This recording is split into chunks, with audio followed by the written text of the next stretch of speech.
How to fix Boot Manager missing error in Windows 7. The error usually would pop as BOOTMGR missing.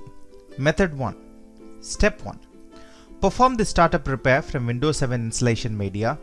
Insert the Windows 7 operating system media and click on Repair your computer. Step 2.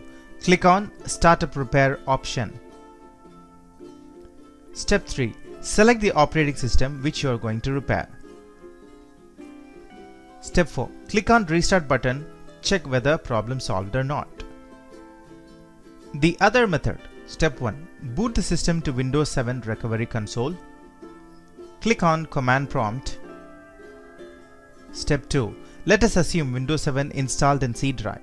In the command prompt, type the following command and press the Enter key. Copy bootmgr c:/. Step 3. Type exit and press Enter. Step 4. Restart the computer.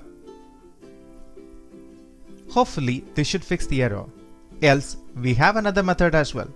Step 1. Boot the system to Windows 7 Recovery Console and click on Command Prompt. Step 2. Type the following command and press Enter. bootrec/rebuild bcd. Step 3. Reboot the computer and check normal operating system boot process. And that's how it is done. Thank you.